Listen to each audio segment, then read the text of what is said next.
Bismillahirrahmanirrahim. Assalamualaikum warahmatullahi wabarakatuh. Alhamdulillah. Alhamdulillahilladzi arsala rasulahu bil huda wa dinil haqq liyudhhirahu 'alad dini kullihi walau karihal musyrikun.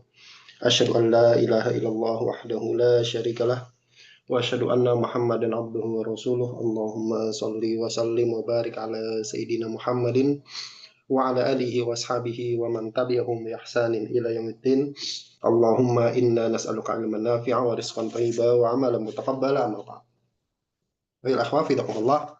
Alhamdulillah kita memuji Allah Subhanahu wa taala atas segala limpah nikmat, taufik serta hidayahnya sehingga pada malam hari ini kita bisa kembali berjumpa, berkumpul, bermuajahah insyaallah melanjutkan pengajian kita membaca kitab Al-Mulakhas fi Syarhi Kitab Tauhid yang ditulis oleh Syekh Shalih Fauzan hafizallah. Ya, mudah-mudahan apa yang kita lakukan pada malam hari ini itu mendapatkan ridha dari Allah Subhanahu wa taala dan dicatat sebagai amal soleh. Amin ya rabbal alamin. Ya. Baiklah, kita masih di bab ya, yang menjelaskan tentang dalil-dalil akan bukti kebenaran tauhid dan kebatilan kesyirikan. Jadi beliau Syekh Muhammad penulis kitab ini membawakan bab ini untuk tujuan menunjukkan bahwasanya syirik itu batil. Nah, apa saja bukti-buktinya berdasarkan dalil-dalilnya kita lihat.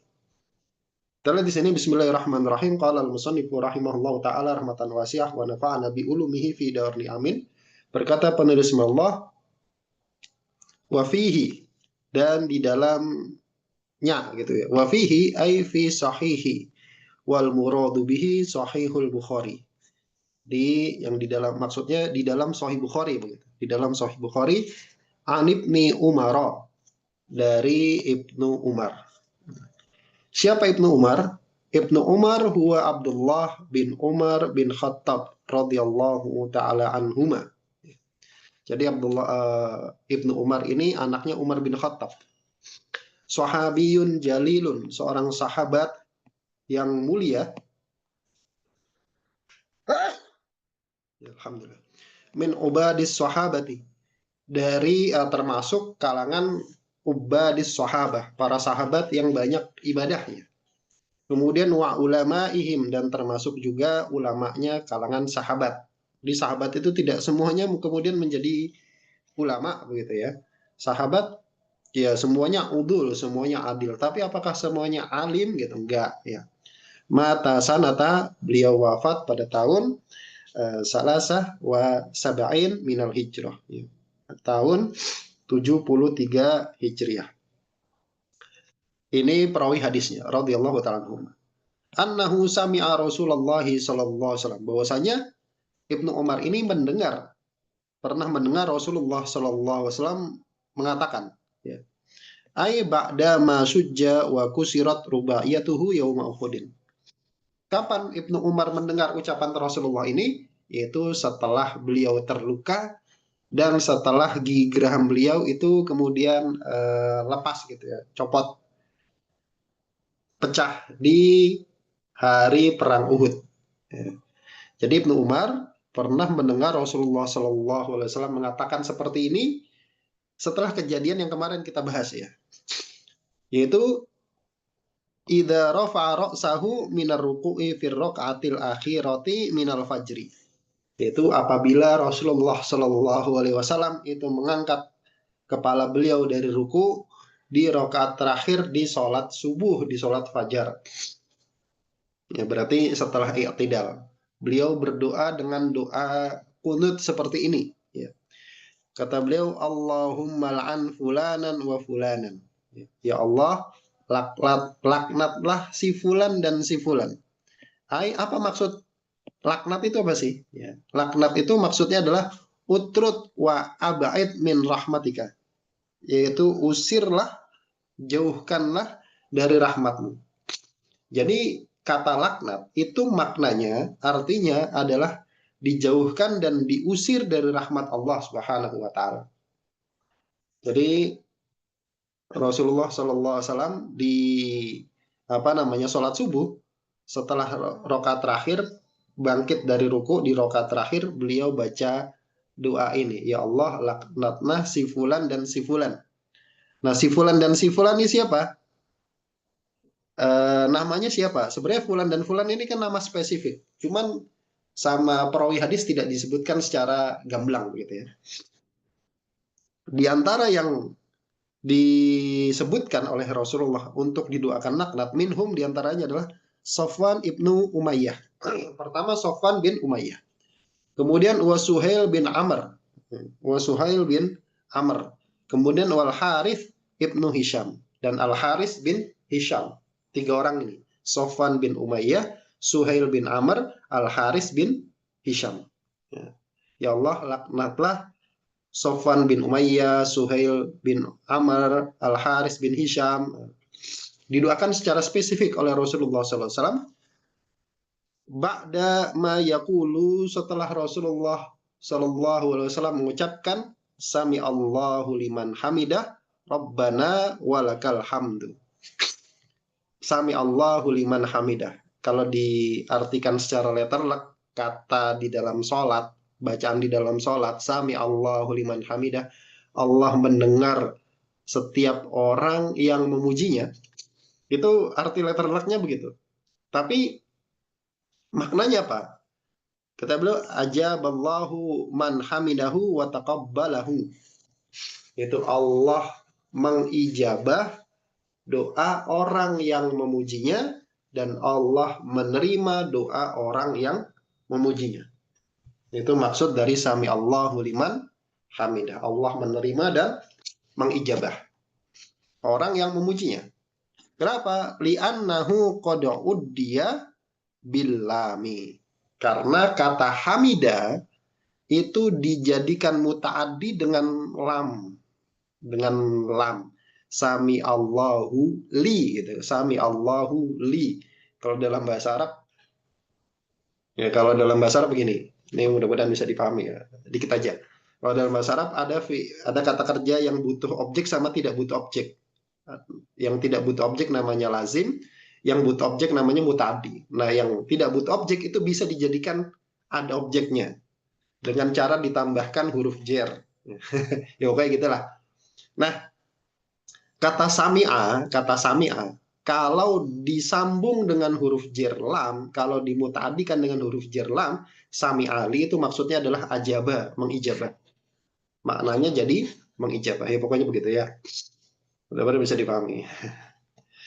Sami Allahu liman hamidah. Makanya ini penting ya untuk belajar bahasa Arab. Biar paham begini-beginian nih. Kalau nggak paham bahasa Arab, cuma melong aja nih orang ngomong apa gitu kan. Gitu. Semoga Allah mendengar semoga Allah mengijabah ya, Allah mengijabah doa orang yang memujinya. Rabbana walakal hamdu. Rabbana walakal hamdu. Ya. Wahai Rabbku, bagimu segala pujian. Alhamdu, kata alhamdu itu diddud dzammi. Ya. Kebalikan dari tercela. Alhamdu terpuji, pujian itu kebalikan dari dzam, tercela, celaan. Wa yakunu ala mahasinil mahmudi ma'al mahabbati lahu. Nah, kata alhamd itu ada ala mahasinil mahmud ya. Karena kebaikan yang dipuji ma'al mahabbati lahu, disertai dengan cinta kepada yang dipuji. Itu namanya alhamd. Ya, Rabbana lakal hamdu. Kemudian fa'anzalallah, kemudian Allah Subhanahu wa taala menurunkan ayat laisa laka minal amri syai'un. Tidak ada laka bagimu wahai Muhammad, hak bagimu minal amri. Kemarin sudah ya makna dari ayat ini untuk menghukumi seorang hamba, untuk menentukan nasib seorang hamba syai'un sedikit pun. Jadi Rasulullah ditegur sama Allah Subhanahu wa taala ketika Rasulullah berdoa begitu, ya Allah laknatlah si fulan dan si fulan dan si fulan. Setelah beliau sami Allahu liman hamidah. Berarti doa kunutnya setelah sami Allahu liman hamidah Rabbana walakal hamd. Kemudian baru baca doa tadi. Allahumma an fulanan wa fulanan. Kemudian Allah turunkan ayat laisa laka minal amri syai'un. Tidak ada hak bagimu wahai Muhammad minal amri untuk menghukumi seorang, untuk menentukan nasib seseorang syai'un sedikit pun. Kemudian kata beliau, wa fi riwayatin, dan pada riwayat yang lain, yad'u ala Sofwan bin Umayyah wa Suhail bin Amr wal Haris bin Hisham. Jadi pada riwayat yang lain pada riwayat yang lain bukan bunyinya Allahumma an fulanan wa fulanan. Enggak begitu, tapi redaksinya yad'u ala Safwan ila akhirih. Rasulullah mendoakan kebaikan. Kata da'ala itu juga sama ya. Da'ala itu artinya mendoakan kebaikan. Kalau da'ali, kalau da'a ketemu huruf jar lam itu artinya doa kebaikan. Kalau ala doa keburukan, afwan. Kenapa Rasulullah menyebutkan Safwan bin Umayyah, Suhail bin Amr dan Al Haris bin Hisham? Kemudian turut ayat tadi ya, laisa laka minal amri syai'un. Kita lihat komentar dari Syekh Saleh. Ya doa ala Safwan ila akhirih. Kenapa Rasulullah berdoa menyebutkan nama 3 orang itu secara spesifik gitu? Li'annahum ru'usul musyrikin yauma Uhudin. Karena 3 orang tadi adalah pemimpinnya orang-orang musyrik pada perang Uhud. Wa qataballahu alaihim fa aslamu wa hasuna islamuhum. Tapi ini untuk membuktikan bahwasanya firman Allah itu tadi benar ya. Bahwasanya laisa laka minal amri syai'un, bukan hak kamu wahai Muhammad untuk menentukan nasib seseorang itu di surga dan di neraka gitu kan. Itu bukan hakmu, bukan urusanmu. Wa qataballahu alaihim, buktinya Allah Subhanahu wa taala menerima taubat mereka. Fa aslamu, kemudian mereka masuk Islam, wa hasuna islamuhum, dan Islam mereka jadi bagus, jadi baik. Jadi 3 orang itu yang didoakan laknat oleh Rasulullah Muhammad SAW, kemudian Allah tegur, itu justru Allah berikan hidayah kepada mereka, mereka masuk Islam dan mereka baik keislamannya. Begitu. Nah sekarang kita lihat makna global dari hadis ini. Al-makna al-ijmali lil hadis, makna global dari hadis ini. Yukhbiru Abdullah bin Umar radhiyallahu ta'ala anhuma. Abdullah bin Umar mengkabarkan, memberitakan kepada kita di dalam hadis ini, annahu sami'a Rasulullah sallallahu alaihi wasallam yad'u fi sholati. Bahwasanya dia mendengar Rasulullah sallallahu alaihi wasallam itu berdoa di dalam salat ala ashkhasin muayyanina minal kufari. Mendoakan kejelekan atas person spesifik dari kalangan orang-orang kafir yang adauhu yauma Uhudin, yang menyakiti beliau, membuat beliau terluka begitu, yang melukai beliau di perhari perang Uhud.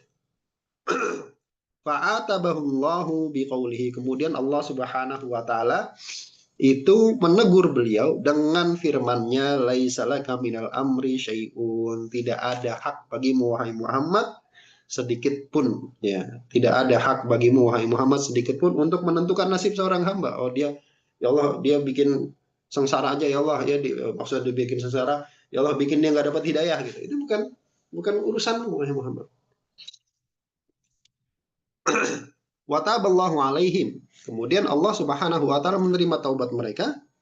Fa amanu billahi wa rasulihi, dan mereka beriman kepada Allah dan Rasulnya, dan mereka jadi sahabat, ya. Mereka jadi sahabat dari Rasulullah Muhammad Sallallahu Alaihi Wasallam.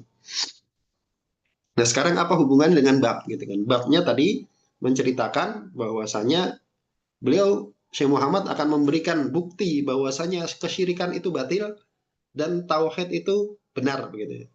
Batilnya kesyirikan secara spesifik, maksudnya kegiatan atau bentuk kemusyrikan, doa kepada Nabi, berdoa minta-minta kepada orang soleh, itu kesyirikan yang batil. Apa buktinya? Hadis ini. Kata beliau, munasabatul hadis lil bab, hubungan antara hadis ini dengan bab. Anna fihi bayana anna nabiyya sallallahu alaihi wasallam lam yakdir. Bahwasanya di dalam hadis ini terdapat penjelasan bahwa Nabi sallallahu alaihi wasallam lam yakdir an yatfa adal musyrikin. Beliau nggak mampu untuk menolak, begitu ya, untuk menahan gangguan orang-orang musyrik, an nafsi, atas dirinya, wala an ashabihi, dan juga atas para sahabatnya. Ya beliau dilukai, terluka, nggak apa namanya mental pang gitu kan, dibacok pang gitu kayak film Angling Dharma gitu ya, enggak gitu ya. Balaja ila rabbihi al-qadiri al-malik, bahkan ya, atau akan tetapi gitu ya, beliau itu meminta pertolongan kepada Rabb-nya Al-Qadiri Al-Malik, yang maha mampu dan yang maha raja. Mimma, yang mana hal-hal tersebut Rasulullah nggak bisa menahan gangguan, nggak bisa menahan menolak perlakuan orang musyrik kepada beliau dan kepada para sahabatnya, dan kemudian beliau minta perlindungan kepada Allah Subhanahu wa taala, minta pertolongan kepada Allah. Hal-hal tersebut ya dulu menunjukkan ala butlani ma ya'taqiduhu ubadul kubur, atas batilnya keyakinan atau hal-hal yang diyakini oleh para penyembah kubur, fil aulia was solehan, pada diri para wali dan orang-orang soleh yang mereka sembah. Jadi mereka orang-orang yang menyembah para wali kan menyangka bahwasanya wali dan orang soleh tersebut bisa memberikan manfaat, bisa menolak mudarat, bisa memberikan manfaat dan menolak mudarat. Orang yang paling soleh yaitu Rasulullah Muhammad SAW itu nggak bisa menolak mudarat dan memberikan manfaat secara merdeka atas diri beliau dan para sahabatnya, apalagi yang di bawah level beliau gitu. Nah, ini disebut dengan dalalah iltizam atau dalalah iktidha ya. Jadi konsekuensi. Jadi dalalah itu nggak harus seperti dalalah, kan ada dalalah mutabaqah, dalalah iltizam, dalalah apa namanya tadammun dan seterusnya. Nah, ini dalalah iltizam dan tadammun atau iktidha. Nah, itulah begitu. Nanti yang teman bisa pelajari sendiri. Apa sih maksudnya itu ya. Kemudian ma yustafadu minal hadis. Ya, faedah dari hadis ini. Yang pertama, butlanu ta'alluqi bil auliya'i wassalihin. Batilnya beribadah, bergantung beribadah kepada para wali dan orang-orang soleh. Li talabi qada'il hajati wa tafrijil kurobat. Untuk meminta ditunaikan hajat, kebutuhan, dan meminta dihilangkan kurobat, kemudorotan. Itu batil. Kemudian yang kedua, jawazud du'ai alal musyrikina fi shalah. Hadis ini juga memberikan faedah bolehnya berdoa kejelekan, mendoakan kejelekan atas orang-orang musyrik di dalam salat. Boleh. Kemudian yang ketiga, dalilun anna tasmiyata syakhsi al-mad'u lahu au alaihi la yadurra shalah. Hadis ini juga dalil bahwasanya menyebut secara spesifik nama orang yang didoakan, baik didoakannya itu bagus atau didoakan jelek, itu tidak membatalkan sholat. Ya, tidak membatalkan sholat. Ini sebagaimana juga di madhab Syafi'i ya, nyebut nama orang di dalam sholat untuk didoakan. Meskipun namanya aja, misalkan namanya Paijo gitu kan, atau namanya Supri gitu kan, disebutkan sama spesifik. Membatalkan sholat kan? Enggak. Apa dalilnya ini? Tidak disebut nama secara spesifik. Kemudian yang keempat, at-tasrihu bi annal imama yaj'al baina tasmi' wa tahmid. Ini dalil tegas begitu, tasrih, bahwasanya imam itu ketika tidak mengumpulkan atau menyebut secara berbarengan antara tasmi' dan tahmid, sami Allahu liman hamidah, rabbana lakal hamdu. Bukan rabbana lakal hamd saja, bukan sami Allahu liman hamidah saja. Ya, meskipun itu hukumnya sunnah ya, tapi disunahkan bagi imam untuk membaca dua doa tersebut, sami Allahu liman hamidah, rabbana lakal hamdu.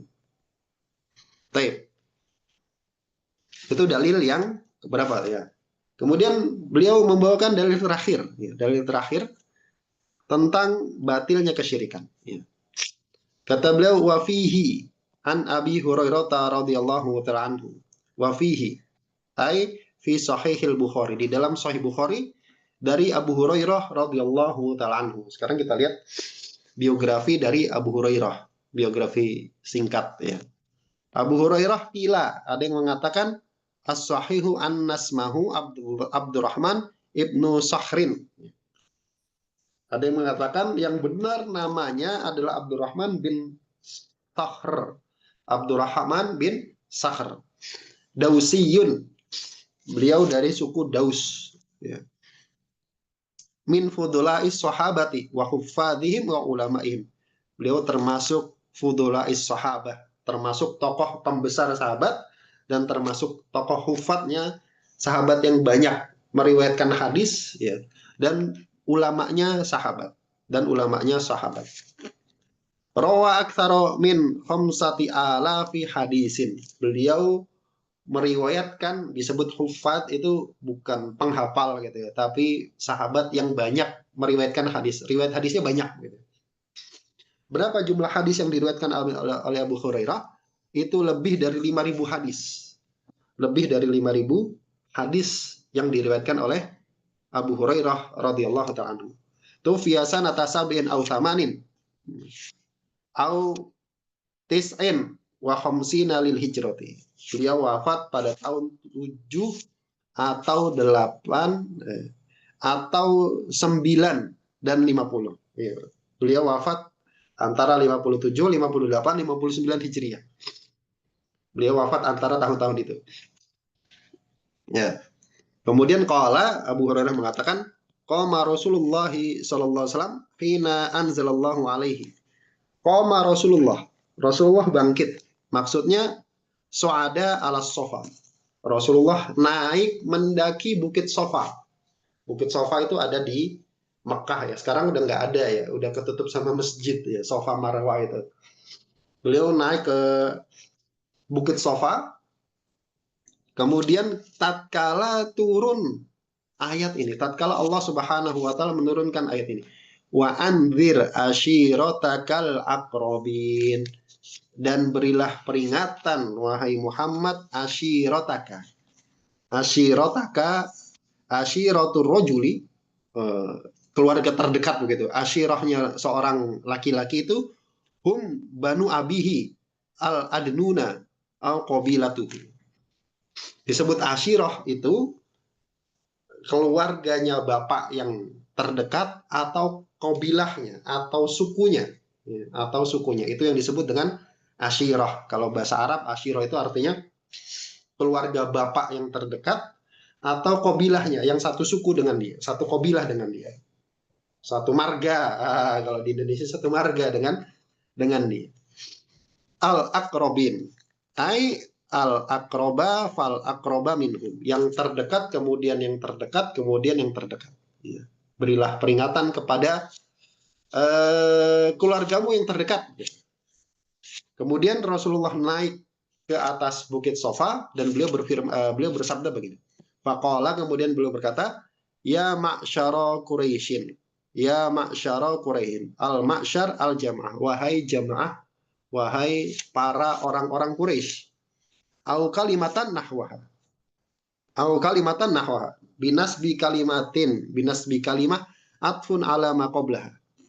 Itu kenapa dinasob, di bahasa Arab lagi ya. Kenapa dinasob, kenapa di fathah akhirnya gitu kalimah. Itu ataf, itu karena disambung dengan kata sebelumnya. Maksudnya au qala kalimatan nahwaha. Atau maksudnya beliau berkata satu kalimat yang semisal dengan ini. Syakun minarawi. Ini bentuk keraguan-raguan dari perawi hadis ya, bentuk keraguan-raguan dari perawi hadis. Jadi apakah Rasulullah mengatakan ya ma'syara Quraisy atau mengatakan kalimat yang lain yang semakna dengannya, gitu. Yang semakna dengannya. Artinya nggak jauh-jauh beda. Gitu. Nah, itulah kira-kira ya. Kemudian kata Rasulullah, ishtaru anfusakum, tebuslah diri kalian. Maksudnya khallisuha minal adabi. Maksudnya bebaskan diri-diri kalian minal adabi, dari adab. Dengan apa dibebaskan? Dengan apa ditebusnya? Bitauhidillahi wa ta'atihi, dengan mentauhidkan Allah dan taat kepada Allah. Wala ta'tamidu ala syarafin nasab, dan jangan kalian cuma bergantung dengan kemuliaan nasab. Jangan kalian cuma bergantung dengan kemuliaan nasab. La ugni ankum minallahi syai'a. Kata Rasulullah, la ugni ankum minallahi syai'a. Maksudnya la atfau ankum adaballah. Saya nggak bisa menahan, saya nggak bisa membela kalian dari adab Allah. Sedikit pun saya nggak bisa membela kalian dari adab Allah. Kalau Allah sudah menentukan diadab, saya nggak bisa membela sedikit pun, kata Rasulullah begitu. Raf'un lima qad yutawahhamu annahu yughni anhum minallahi syai'an bi syafa'ati. Rasulullah bilang begini, la ughni ankum minallahi syai'a. Tebuslah diri kalian dari adab Allah dengan melakukan ketaatan, dengan mentauhidkan Allah dan melakukan ketaatan kepadanya. Saya nggak bisa menolak, saya nggak bisa membela kalian dari adab Allah sedikit pun. Nah, ini kenapa Rasulullah bilang begini? Ini raf'un sebagai bentuk untuk mengangkat, untuk menghilangkan lima qad yutawahamu terhadap hal-hal yang kadang disangkakan annahu yughni anhu minallahi syai'a. Bahwasanya Rasulullah itu bisa memberikan manfaat, bisa membela kerabatnya dari adab Allah bisyafaatihi, dengan syafaat dari Rasulullah Muhammad SAW. Kemudian beliau berkata, ya Abbas bin Abdul Muthalib, wahai Abbas bin Abdul Muthalib, la ugni anka minallahi syai'a. Beliau panggil pamannya Abbas, wahai Abbas bin Abdul Muthalib, saya nggak bisa membela kamu di hadapan Allah, saya nggak bisa menolak adab Allah atas dirimu sedikit pun. Ya Sofiyata, ya Sofiyatu ammata Rasulillahi sallallahu alaihi wasallam, wahai Sofiyah, bibinya Rasulullah sallallahu alaihi wasallam, la ugni anki minallahi syai'a. Saya nggak bisa membelamu dari adab Allah sedikit pun. Wa ya Fatimatu binta Muhammadin, dan wahai Fatimah, anaknya Muhammad sallallahu alaihi wasallam. Rasulullah menyebut tiga nama ini. Abbas, pamannya, Sofiyah, bibinya beliau, kemudian anak perempuannya beliau, Fatimah. Ya. Ini birrafa. Ini nggak usah dibaca ya. Birrafa. Ini tiga nama ini dibaca rofa. Abbas, kemudian Sofiyah, kemudian Fatimah, itu dibaca rofa semua, dibaca dhammah semua. Itu bentuk mabni ya, bil bina, mabni. Wa yajuzu nasbu bin nida.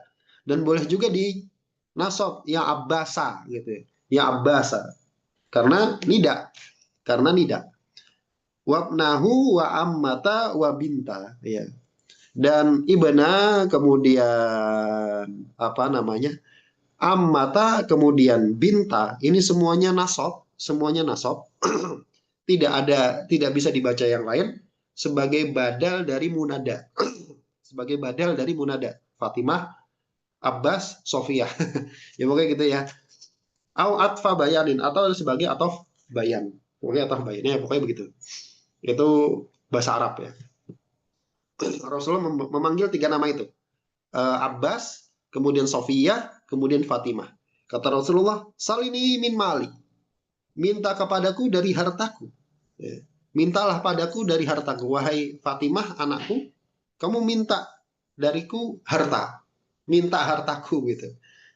Kenapa? Li'anna hadha huwa alladhi yaqdiru alaihi. Karena minta harta, ngasih harta, itu yang Nabi mampu. Yang Nabi mampu atas anaknya. Wa makana min amrillah. Adapun hal-hal yang itu termasuk urusannya Allah, fala qudrata lahu alaihi. Maka Nabi Muhammad Rasulullah itu nggak punya kemampuan, nggak punya kuasa atasnya. Jadi Rasulullah cuma bisa ngasih tahu, wahai Fatimah anakku, kamu kalau mau minta harta silakan. Tapi masyiti, apa yang kamu pengen? Tapi la ugni angki minallahi syai'a. Tapi aku nggak bisa membelamu di hadapan Allah sedikit pun dari adab Allah. Kalau minta harta bisa, tapi kalau minta yang lain ya Rasulullah kan, kamu nabi, saya anakmu gitu kan, saya kafir aja deh gitu kan. Ini nggak bisa gitu ya, nggak bisa. Kemudian makna global dari hadis ini, al makna al ismali hadis, makna global dari hadis ini, yukhbiru Abu Hurairah radhiyallahu ta'ala anhu, Abu Hurairah radhiyallahu anhu mengabarkan, amma sana'a Rasulullah sallallahu alaihi wasallam hina ma amarahu Allah fi kitabil karim, terhadap apa yang Rasulullah perbuat ketika Allah Subhanahu wa taala memerintahkan beliau di Al-Qur'an, an yunzira qarabatahu, untuk memberi peringatan kepada kerabat beliau, annahu qama mumtasilan amra rabbih, bahwasanya Rasulullah itu bangkit untuk mengerjakan perintah Rabbnya. Fanada Quraisyan bibutuniha, kemudian Rasulullah memanggil kaum Quraisy dengan perutnya, maksudnya intinya Quraisy. Ya, intinya Quraisy, bangsa Quraisy ya keluarganya beliau. Wa nada ammahu wa ammatahu wa bintahu. Kemudian beliau memanggil pamannya, bibinya, dan anak perempuannya. Fandarahum nadharatan khasatan. Kemudian Rasulullah memberikan peringatan kepada mereka dengan peringatan yang khusus. Wa amarhum an yukhallisu anfusahum, dan Rasulullah memerintahkan kepada mereka supaya mereka membebaskan diri mereka min adzabillah, dari adab Allah, bitauhidihi wa taatihi, dengan mentauhidkan Allah dan mentaatinya. Wa ballaghahum annahu la yadfa'u anhum min adzabillahi syai'a, dan Rasulullah menyampaikan kepada mereka bahwasanya beliau tidak bisa memberikan pembelaan dari adab Allah sedikit pun.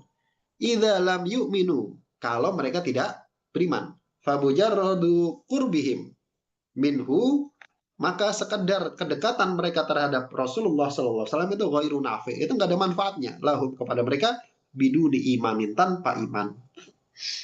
Kemudian munasabatul hadis libab, kita cepat saja ya biar selesai. Anna fihi annahu la yajuzu, bahwasanya di dalam hadis ini terdapat dalil tidak boleh an yutlaba minar rasul, untuk diminta dari Rasulullah SAW, wala min ghairihi min babi aula, dan selain Rasul yang lebih pantas lagi untuk tidak dimintakan, illa, kecuali ma yaqdiru alaihi min umurid dunia, kecuali apa yang dia mampu dari perkara-perkara dunia selama dia masih hidup. Wa amma ma la yaqdiru alaihi illallah, adapun hal-hal yang tidak ada yang mampu kecuali hanya Allah Subhanahu wa taala, fala yajuzu an yutlaba illa minallah, maka tidak boleh diminta kecuali dari Allah Subhanahu wa taala. Fa fihi raddu ala ubadil kubur, maka di dalam hadis ini terdapat bantahan atas orang-orang yang menyembah kuburan, alladzina yastaghisuna bil amwat, yang mana mereka istighosah kepada orang-orang sudah meninggal, li tafrijil kurobat wa qada'il hajat, untuk menghilangkan kesengsaraan, kesusahan, dan memberikan atau menunaikan hajat mereka. Kemudian mayustafadu minal hadis, faedah dari hadis ini yang pertama, ar-raddu ala ubadil anbiya'i was solihin, bantahan kepada para penyembah, para nabi dan orang-orang soleh, alladzina yata'allaquna bi makhlukina, yang mana mereka bergantung, beribadah kepada makhluk, fi qada'i hawaijihim allati la yaqdiru 'alaiha illallah, dalam menunaikan hajat mereka yang mana tidak ada yang mampu untuk menunaikan hajat tersebut kecuali Allah. Yang kedua, annahu la yajuzu an yutlaba minal 'abdi illa ma la yaqdiru 'alaihi, bahwasanya tidak boleh untuk diminta dari seorang hamba kecuali yang dia mampu saja, secara syariat gitu, secara syariat yang dia mampu. Kemudian yang ketiga, musara'atun Nabi sallallahu alaihi wasallam ilam tisali amri rabbih wa tablighi risalatihi, bahwasanya Rasulullah sallallahu alaihi wasallam itu bersegera untuk menjalankan perintah Allah dan menyampaikan risalah dari Allah Subhanahu wa taala. Kemudian yang keempat, annahu la yunajji min adzabillahi illa al-iman wal amalu shalih lal i'timadu ala mujarradil intisab lil ashkhas, bahwasanya tidak ada yang bisa menolong dari adab Allah kecuali beriman dan beramal soleh, tidak bergantung, sekedar bergantung kepada nasab terhadap seseorang. Yang kelima, anna awlan nasi bi Rasulillahi sallallahu alaihi wasallam ahlu taatihi, bahwasanya yang paling berhak dari orang-orang terhadap Rasulullah sallallahu alaihi wasallam itu adalah ahlu taati, orang yang taat kepada Rasulullah, wa mutabatihi, dan orang yang mengikuti Rasulullah sallallahu alaihi wasallam, min qarabatihi, dari kerabat beliau, wa ghairihim, atau selain kerabat beliau. Kemudian yang terakhir, anna mujarradal qarabati minar Rasul sallallahu alaihi wasallam la yanfa'u biduni imanin, bahwasanya sekedar kekerabatan, nasab dekat dengan Rasulullah Muhammad sallallahu alaihi wasallam itu la yanfa'u, tidak bermanfaat, biduni imanin, tanpa iman, wala amalin soleh, dan tanpa amal soleh, wa aqidatin sahihatin, dan tanpa akidah yang benar. Begitu, wallahu ta'ala alam bisawab. Kita cukupkan sampai di sini. Mudah-mudahan yang sedikit ada manfaatnya, yang benar tentunya dari Allah Subhanahu wa taala dan Rasulnya, dan yang salah dari saya pribadi dari syaitan dan saya mohon ampun atasnya. Kita tutup dengan baca doa kafaratul majelis. Bismillahirrahmanirrahim. Subhanakallahumma bihamdika asyhadu an la ilaha illa anta astaghfiruka wa atubu ilaik. Assalamualaikum warahmatullahi wabarakatuh. Jazakumullahu khairan, barakallahu fikum.